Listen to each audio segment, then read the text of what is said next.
El 99.3% de quienes ven estos relatos no están suscritos, solo el 0.7% se atrevió a hacerlo. Deja tu like, suscríbete y activa la campanita antes de que esta historia deje de ser solo un relato y te alcance en la oscuridad. En los sótanos más profundos del Vaticano, donde los pasillos se convierten en un laberinto de piedra húmeda y silenciosa, existen archivos a los que muy pocos tienen acceso. No son los textos bíblicos, ni los documentos históricos que hablan de papas o concilios. Son legajos amarillentos, escritos a mano con tinta desvanecida, que narran lo que la Iglesia nunca quiso aceptar públicamente. Yo encontré uno de esos archivos. Decía en la portada, con letras latinas, De Primus Exorcista 1475. No era un registro cualquiera, ni un manual de oración. Era el testimonio del hombre que, según los registros secretos, fue considerado el primer exorcista oficial del Vaticano. Su nombre, Padre Marcus Della Riva. Lo extraño es que su existencia está borrada de todos los documentos públicos. No aparece en los registros de papas, ni en los concilios, ni siquiera en las crónicas de la época. Era como si alguien lo hubiera arrancado de la historia. Y sin embargo, aquí estaba, en mis manos, narrando cómo se convirtió en el cazador de entidades que ni siquiera tenían nombre humano. El archivo comenzaba con un aviso escrito por otro sacerdote. Este relato no debe ser leído. El que lo estudie arriesgará su alma, pues conocerá verdades anteriores a la Iglesia misma, verdades que desgarran la fe y revelan la fragilidad del hombre ante lo primordial. Marcus no era un sacerdote común. Desde joven, según el testimonio, tenía la habilidad de percibir presencias que otros no podían ver. No eran simples fantasmas. Eran sombras antiguas, fuerzas que parecían estar más allá de la concepción del bien y del mal. Su primer encuentro ocurrió cuando apenas tenía 17 años, en un monasterio cerca de Florencia. Relata que mientras dormía escuchó un coro de voces, pero no eran voces angelicales. Eran múltiples y discordantes, hablaban en lenguas que su mente no podía comprender, pero todas repetían un mismo nombre, Ashraet. Aquella noche despertó con marcas en su cuerpo, como quemaduras en espiral. Los monjes lo aislaron pensando que había sido víctima de posesión. Pero el muchacho no estaba poseído, él estaba siendo llamado. El Vaticano supo de aquel caso. Los rumores llegaron a oídos de un cardenal obsesionado con lo oculto y ordenaron llevar al joven a Roma. Allí, después de un examen que duró semanas, concluyeron que Marcus no era un poseído, sino un guerrero natural contra lo impuro. Un elegido. Así comenzó su camino. No sería un sacerdote cualquiera, ni siquiera un teólogo. Sería entrenado en lo que la Iglesia más temía, el arte del exorcismo. Pero no el que conocemos hoy, con rezos y agua bendita. Lo suyo era un enfrentamiento directo contra fuerzas que los demás no podían soportar ni un segundo. En los archivos se describe su primer misión oficial. Un pueblo entero en las colinas de Italia había sido abandonado. Los lugareños decían que en las noches escuchaban el repicar de campanas, aunque la iglesia estaba derrumbada. Al llegar, Marcus sintió algo imposible de describir. El aire mismo parecía odiar a los vivos. Dentro de la iglesia encontró figuras talladas que no correspondían a ninguna tradición cristiana. Eran símbolos prehumanos, circulares, que parecían girar aunque estaban fijos en la piedra. Allí, según escribe, vio por primera vez un ente primordial, una silueta hecha de sombras líquidas que parecía escurrirse entre los muros.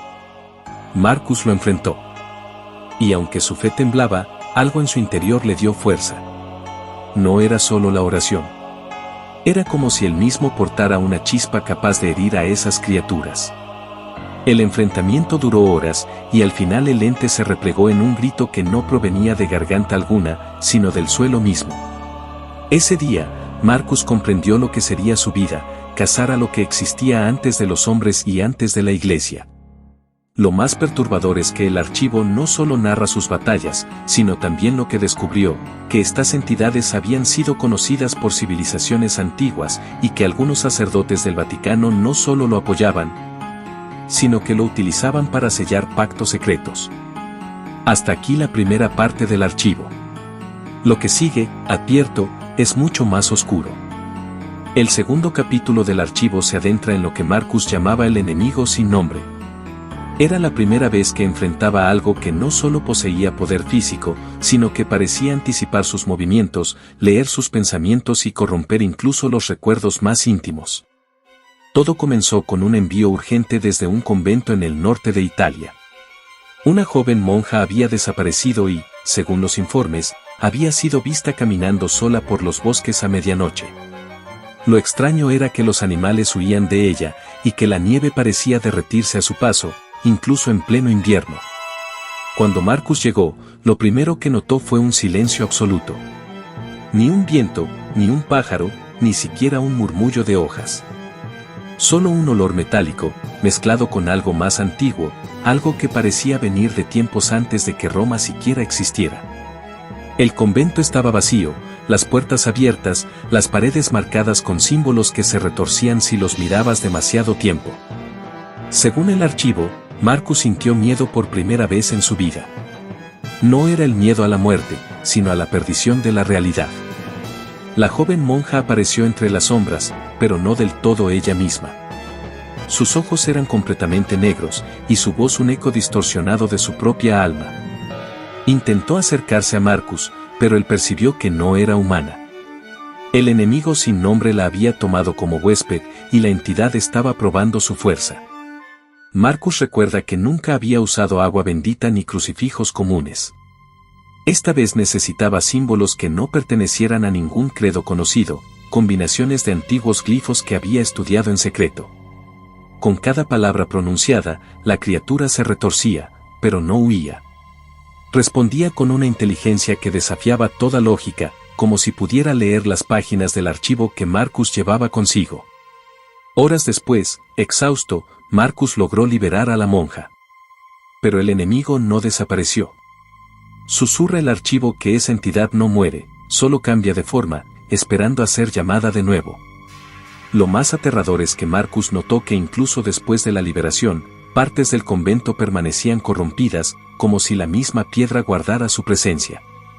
El archivo revela que fue entonces cuando el Vaticano decidió que Marcus debía operar en secreto absoluto. Sus batallas no serían conocidas, ni siquiera por la mayoría de los cardenales. La Iglesia lo convirtió en un arma viviente, alguien que podía enfrentarse a lo imposible sin que la humanidad lo supiera. En sus viajes posteriores, Marcus encontró pueblos enteros desaparecidos. En algunos casos, la tierra misma estaba muerta, los árboles secos, los ríos secos, los animales desaparecidos. Solo él podía detectar las marcas de las entidades. El archivo dice que, con el tiempo, desarrolló una habilidad única, percibir el vacío detrás de la realidad, una dimensión donde el enemigo sin nombre residía entre sombras y ecos. No solo enfrentaba entidades, también enfrentaba traiciones. Algunos sacerdotes, según Marcus, hacían pactos con estas fuerzas para obtener poder temporal. Él fue testigo de rituales en los que se ofrecían almas a cambio de conocimiento prohibido. La Iglesia sabía, pero no intervenía, solo él tenía la capacidad de detener estas aberraciones. Uno de los enfrentamientos más peligrosos ocurrió en una villa abandonada cerca de Venecia. Allí, el enemigo sin nombre se manifestó en su forma más pura, un conglomerado de sombras que cambiaba constantemente, con ojos que parecían multiplicarse y voces que replicaban los miedos más profundos de Marcus. El archivo describe con detalle la lucha. Marcus utilizó amuletos de civilizaciones perdidas, símbolos de exorcismo babilónicos y egipcios, combinados con su fe, creando un ritual que obligó a la entidad a retroceder. Pero incluso así, no hubo victoria completa. La criatura dejó marcas en su alma, recuerdos que no podía borrar, y un susurro que aún hoy resuena en su memoria: volveré cuando la Iglesia lo olvide. El segundo capítulo del archivo concluye con una advertencia: lo que Marcus enfrentó no eran simples demonios, ni espíritus rebeldes. Eran entidades primordiales, preexistentes a la humanidad, que conocen secretos que la Iglesia no está lista para revelar. Marcus se convirtió en un guardián, un puente entre nuestro mundo y el abismo. Lo más perturbador, según él, es que ningún exorcista posterior pudo replicar sus métodos. Los rituales antiguos desaparecieron, los símbolos olvidados, los amuletos destruidos. Todo lo que queda son los testimonios escritos en este archivo que ahora yace frente a mí, en mis manos, revelando la magnitud del secreto que la Iglesia intentó borrar. Marcus pronto comprendió que su verdadera batalla no estaba solo en los pueblos abandonados o en los bosques olvidados. Su enemigo más peligroso residía dentro del Vaticano mismo, escondido bajo la apariencia de catedrales, bibliotecas y corredores llenos de velas. La sombra del Vaticano, como él la llamaba, era la red invisible de fuerzas que la Iglesia había sellado desde hace siglos, entidades que la mayoría de los cardenales ni siquiera se atrevían a mencionar. El archivo detalla cómo, tras décadas de enfrentamientos, Marcus recibió órdenes para vigilar ciertos lugares donde los sellos antiguos habían comenzado a romperse. Se trataba de criptas prohibidas, sótanos bajo templos que habían sido olvidados por la historia. Allí, la arquitectura no seguía lógica alguna. Columnas que se retorcían, pasillos que cambiaban de lugar y habitaciones que parecían multiplicarse. La sombra se manifestaba como espacios que existían y no existían al mismo tiempo, un lugar donde el tiempo y la física eran solo sugerencias. En una de esas expediciones, Marcus encontró un libro que, según él, describía la creación de las entidades mucho antes de la Iglesia. Era un texto en piel humana, escrito con tinta que parecía latir, y cada palabra estaba acompañada de símbolos que él podía sentir pulsar en su mente. El libro revelaba que estas entidades no eran demonios en el sentido cristiano, sino seres de conciencia primordial, anteriores a la tierra, a los dioses y a los hombres. Durante semanas, Marcus trabajó solo. Cada noche las sombras se acercaban, intentando corromperlo, jugar con sus recuerdos, sus dudas, su fe. Él describe en el archivo cómo, muchas veces, veía figuras de familiares que habían muerto, solo para darse cuenta que eran proyecciones de la sombra, intentando quebrar su voluntad. Su única arma era la fe combinada con rituales antiguos, símbolos que la Iglesia había olvidado o prohibido, que podían dañar a estos seres en la dimensión en la que habitaban. Pero la sombra tenía aliados inesperados. Algunos cardenales, movidos por la ambición o la curiosidad, realizaban rituales en secreto, y aunque Marcus los confrontaba, nunca podía impedir por completo que estos humanos arriesgaran sus almas para experimentar con lo imposible. Él lo llamaba la traición dentro de la fe, y advertía que esos intentos a menudo liberaban fragmentos de entidades, que luego se propagaban a otros lugares, creando nuevas anomalías. Uno de los episodios más estremecedores ocurrió en la Biblioteca Vaticana, un lugar donde los libros antiguos se alineaban desde el piso hasta el techo, y los corredores estaban tan estrechos que apenas se podía respirar. Marcus investigaba un manuscrito que había comenzado a emitir un susurro constante. Según el archivo, el sonido no provenía de nadie presente, era la propia entidad que residía dentro de las páginas, intentando comunicarse, obligándolo a abrir sellos que no debía tocar. Marcus describe cómo la entidad proyectaba imágenes en su mente, ciudades enteras devoradas por la oscuridad, templos destruidos y la iglesia reducida a polvo. La visión era tan intensa que él casi pierde la razón. Tuvo que gritar palabras que no existían en ningún idioma para detener la manifestación, sellando el manuscrito con una mezcla de símbolos babilónicos y latinos que había aprendido solo a través del contacto con textos prohibidos. Con el tiempo, Marcus se dio cuenta de algo que lo aterrorizaba más que cualquier entidad: el Vaticano mismo estaba vivo, como una extensión de la sombra. No era solo el edificio, eran los rituales, los documentos, los sellos antiguos, incluso los clérigos que lo ignoraban o traicionaban. Todo formaba parte de un sistema que mantenía a raya a los seres primordiales, pero que también podía volverse contra los humanos si se debilitaba. El archivo narra un momento crítico en el que Marcus se vio obligado a enfrentar una manifestación de la sombra dentro de la Capilla Sistina. Las pinturas de Miguel Ángel se deformaron frente a él, figuras de ángeles y demonios comenzaron a moverse, y el techo parecía hundirse. Una voz, profunda y antigua, resonaba: «Has sido enviado, pero ¿quién protege a tu iglesia de ti mismo?». Marcus supo que no podía confiar en nadie más. Ni en los cardenales, ni en los monjes, ni siquiera en los textos sagrados tradicionales. Solo él tenía la capacidad de mantener el equilibrio, y con cada enfrentamiento, el peso de la responsabilidad se hacía más insoportable. La sombra parecía alimentarse de la fe, de la duda y del miedo, y él debía mantener intacta su propia voluntad para no sucumbir. El archivo deja entrever que en esos años Marcus desarrolló habilidades que ningún otro exorcista ha poseído. Podía percibir los sellos rotos, escuchar los susurros de las entidades a kilómetros de distancia, y en ocasiones, incluso obligarlas a retroceder con simples gestos o palabras. Sin embargo, su éxito no lo protegió del dolor. Los enfrentamientos dejaban cicatrices en su mente y en su alma, y aunque nunca enfermaba físicamente, cada noche recordaba los horrores que había visto, como si fueran sombras que nunca lo abandonarían. La sombra del Vaticano no solo era un enemigo físico, sino un recordatorio constante de que la fe humana estaba limitada. Marcus comprendió que ningún sacerdote, ningún cardenal, ningún exorcista podía realmente controlar estas fuerzas. Solo él, con su entrenamiento secreto, podía contenerlas, aunque solo temporalmente. Cada vez que un sello fallaba o un ritual se olvidaba, la sombra ganaba terreno, y la historia del Vaticano volvía a repetirse en secreto, lejos de los ojos del mundo. Al cerrar la tercera sección del archivo, Marcus advierte: lo que he visto aquí no puede ser ignorado. La sombra no duerme, y el hombre que confía demasiado en la seguridad de la Iglesia encontrará su fin antes de lo que imagina. Solo el que está dispuesto a enfrentarse a lo imposible puede sobrevivir a este mandato. Según el archivo, Marcus había llegado a un punto en su vida donde enfrentarse a entidades no era suficiente. La sombra del Vaticano había comenzado a intensificarse, y los sellos antiguos mostraban fisuras que incluso él no podía reparar con rituales convencionales. Fue entonces cuando recibió órdenes de realizar lo que él mismo llama el ritual prohibido, un exorcismo jamás documentado oficialmente, reservado solo para los casos más extremos.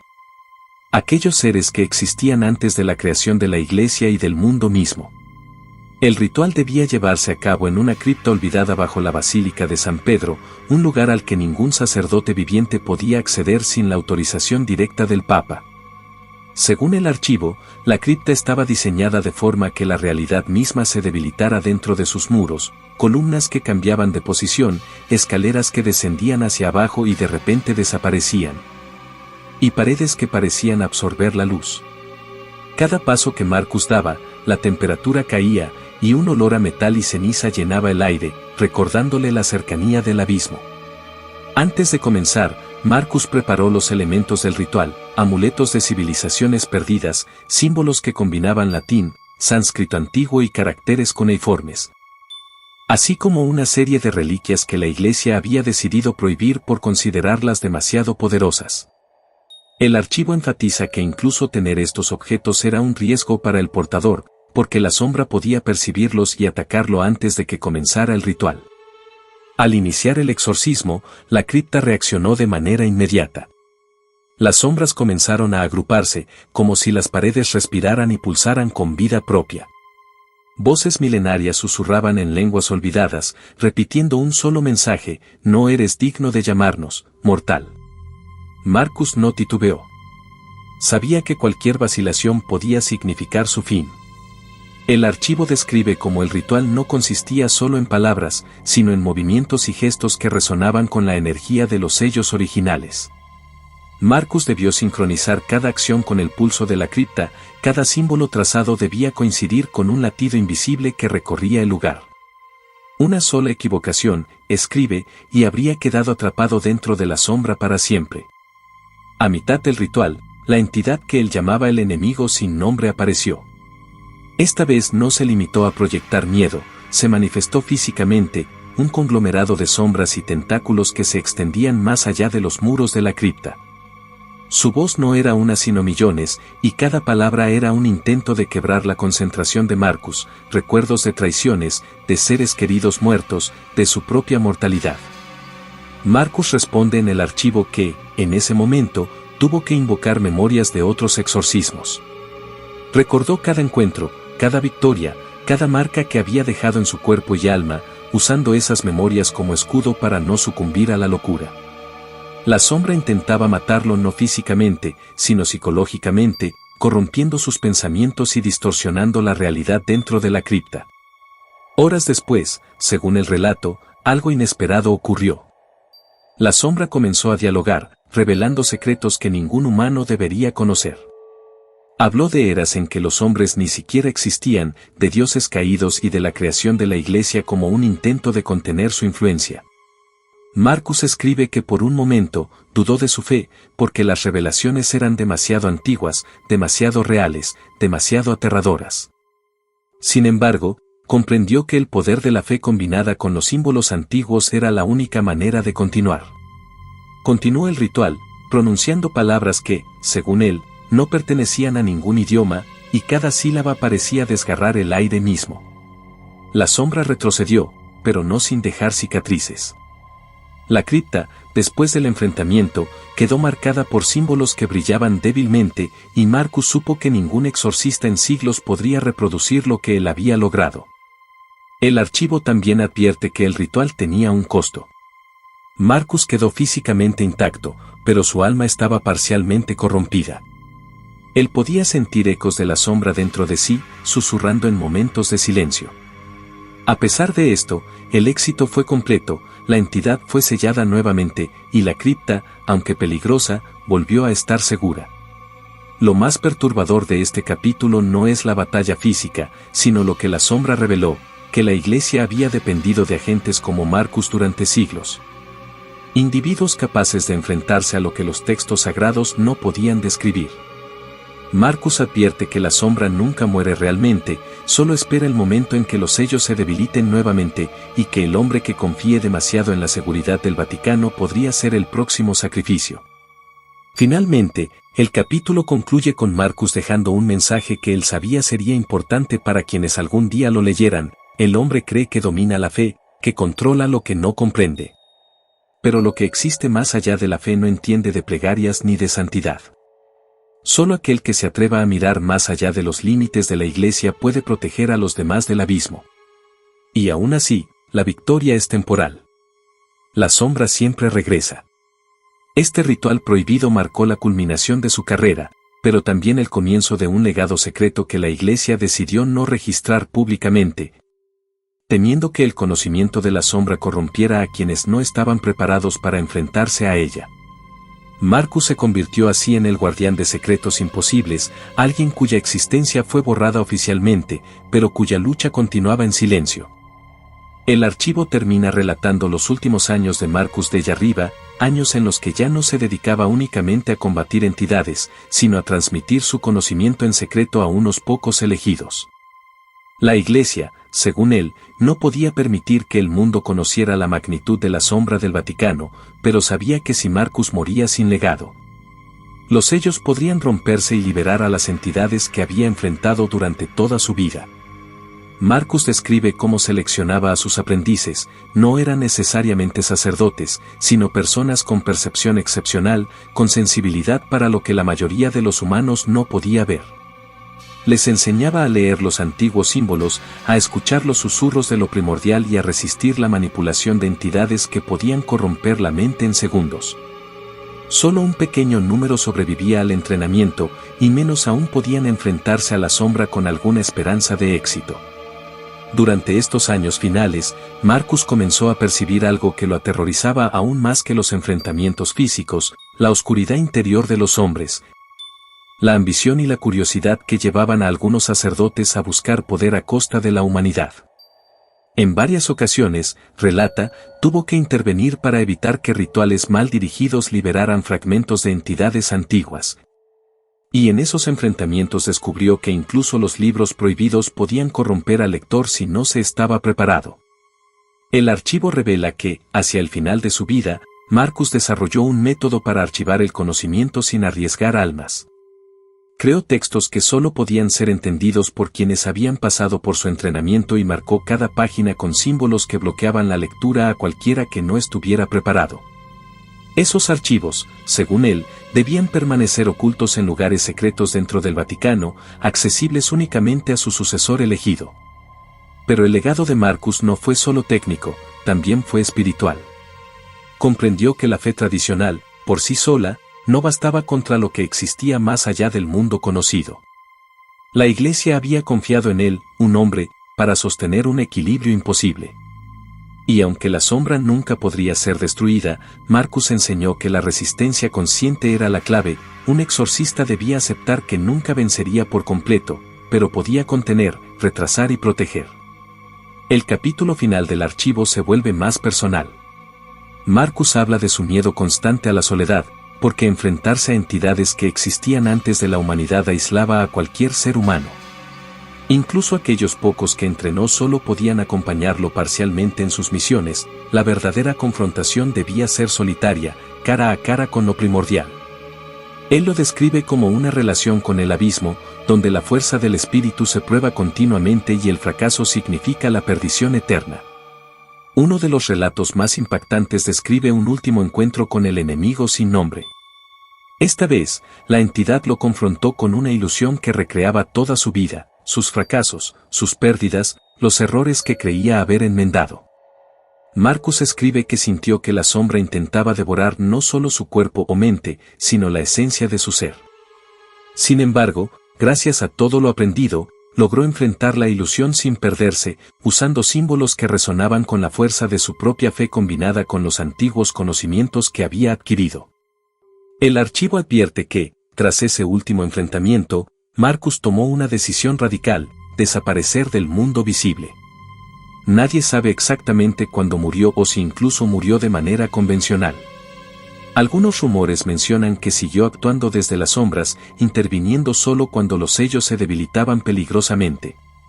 Su legado se convirtió en leyenda, un hombre que la historia oficial del Vaticano nunca reconoció, pero cuya influencia mantuvo la sombra contenida durante siglos.